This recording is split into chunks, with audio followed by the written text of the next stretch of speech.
Speaker is recognized. A food fight in Washington could have a major impact on hungry Americans. Republicans in Congress are seeking to narrow access to food assistance as food banks across the U.S. are straining to meet spiking demand. This as high food costs and shrinking federal benefits drive scores of Americans to depend on free groceries. House Speaker Kevin McCarthy unveiled a proposal this week to shrink federal spending as lawmakers debate raising the country's borrowing limit or so-called debt ceiling. The measure includes an expansion of work requirements for the Supplemental Nutrition Assistance Program, or SNAP, the largest federal food aid program. That could lower program costs. Right now, there are more job openings than people looking for work. In part because the Biden administration has weakened some of the very work requirements that then Senator Joe Biden previously supported.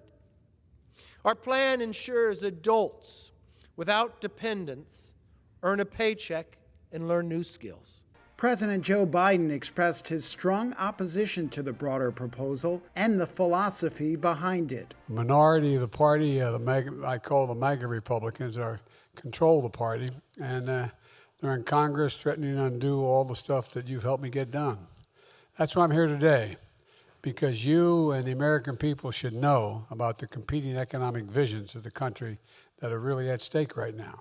The SNAP program has already been reduced this year. Participants saw their benefits decrease in March when a pandemic-era temporary expansion ended, though other efforts are underway to reduce the impact. Food banks and anti-hunger groups tell Reuters that has boosted demand, along with rising inflation. Some food banks have seen demand more than double since last spring, while data from the Census Bureau shows more than 11 million households collected free groceries in April, up 15% from a year ago. Irina Martin of Los Angeles spoke to Reuters days before her SNAP benefits were cut in March. I relied on it heavily upon the COVID, being on lockdown, what have you, and I don't know what I would have done without it.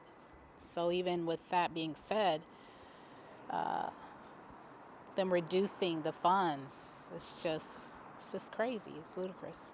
Michael Flood is the CEO of the LA Regional Food Bank, who in March predicted what food banks are dealing with now. Decrease in benefits, in the SNAP benefits, is going to hit families and individuals at a time where food prices have increased 10% over the last year. So that's going to put more pressure on food banks and our partner agency network to provide food, because these are already families and people struggling to meet all of their basic needs.